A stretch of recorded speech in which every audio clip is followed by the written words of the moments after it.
So guys, congratulations, because you are about to be inducted into the Rock and Roll Hall of Fame. I always had a feeling. Is that a big deal? Yeah, I don't think you guys even care. What, the whole of fame? Yeah, the Hall of Fame. Hall of Fame. Yeah. Do you guys even care? Yeah, I suppose. Yeah, for the fans, it's good. Yeah. Is it? Why is it good? I don't even understand what it is. Well, you get free beer, you know? I mean, is there really a Rock and Roll Hall of Fame? I mean, and what do you see when you go there? Yeah, what do you Yeah, get? it's up in Cleveland. There's some, they've got some memorabilia and stuff. I'm not going to say anymore because I don't know what I'm talking about. No, I mean, I know like a lot of bands have been inducted into the Hall of Fame, but like, what does that do for you? I mean, what is that? I suppose it's like the mortuary. Yeah, waiting. I think they take you right to the crematorium after they induct you. Should be on night long.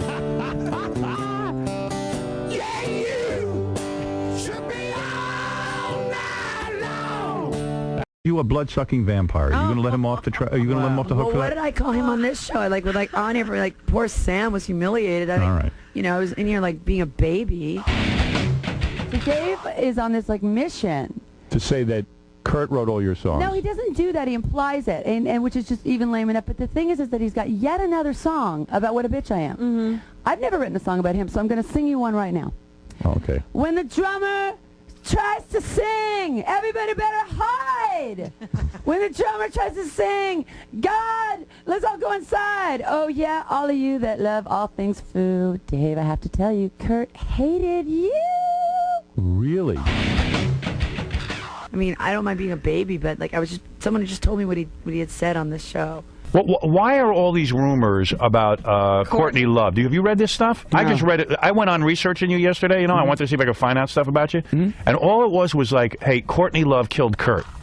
Oh, that's been going on for a while. Right. And even this movie that they put out about Kurt Cobain's life and Nirvana and all this stuff, in it they implied, I guess, that Well, Courtney... there was this public investigator. No, I'm sorry, a private investigator. Right. That went out and I guess started this theory. You know, just kind of like a totally slanderous. conspiracy theory. Totally slanderous. Yeah, it's kind of, I mean, it's weird. I mean, I don't really pay attention to that stuff because it's too much of a headache. Right, and you never felt that any of that was true. No, I mean, it's just, you know. You like Courtney. We get along. I haven't talked to her in ages. He's like, people think I'm an alien because of the way I play. And I'm like, well, dude, it's all about your songs. And he goes, exactly. You're not afraid to follow Dave. You want to follow Dave. No. I'm not afraid to follow anybody. Right. But I bet you somebody's afraid to follow me. I mean, if I've never been allowed to open for anybody. That's how I became I got to say that going from me to you is like going from speedballs to milkshakes, Sam. Whoa! I'm sorry. Look out! Well, you know, I think this is what makes this show great for the fans. I really do. Because honest to God, This isn't going to last more. Throw the seatbelt away. This is not going to last. I want to make this guy wish he'd never did this, okay? And that's the idea of it. And I'm sure he's going to try to do the same thing. Sam, I made everything you're not, good. plus a silo full of 200 proof testosterone. Let's party, pal. Couldn't at the time you had no money. I mean, it's pretty legendary. You guys were broke. I was walking around Melrose. We had a show that night at the Whiskey, and I guess I was just cruising around looking for shit to bill for.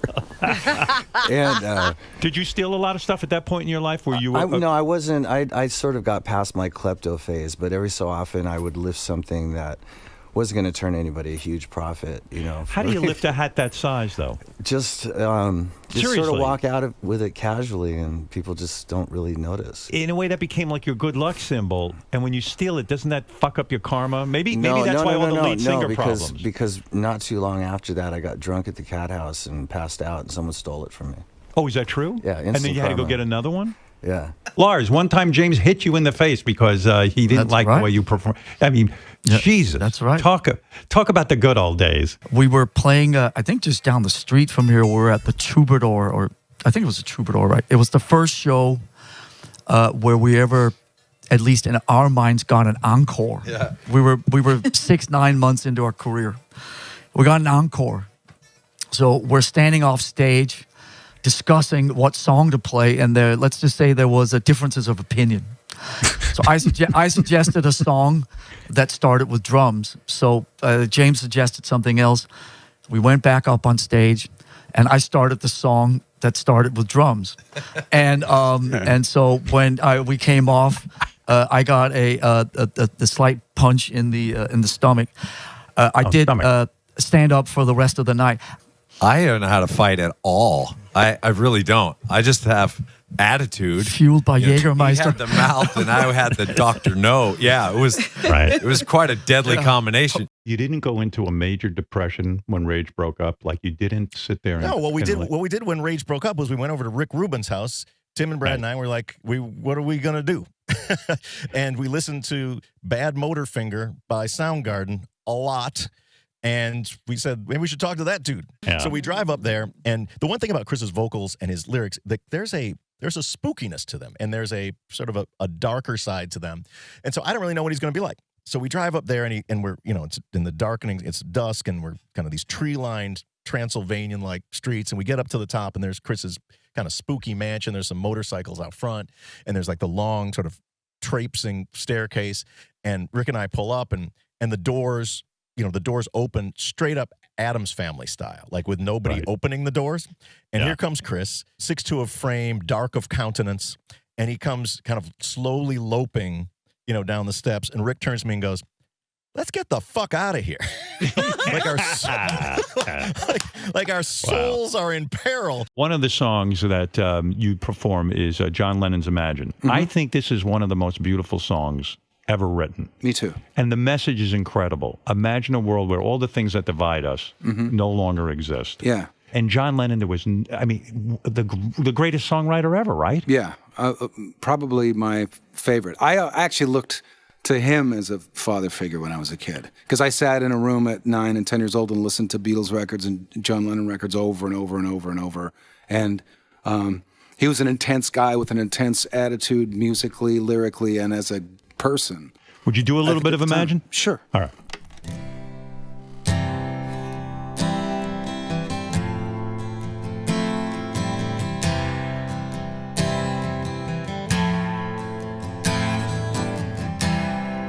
Imagine there's no heaven. It's easy if you try.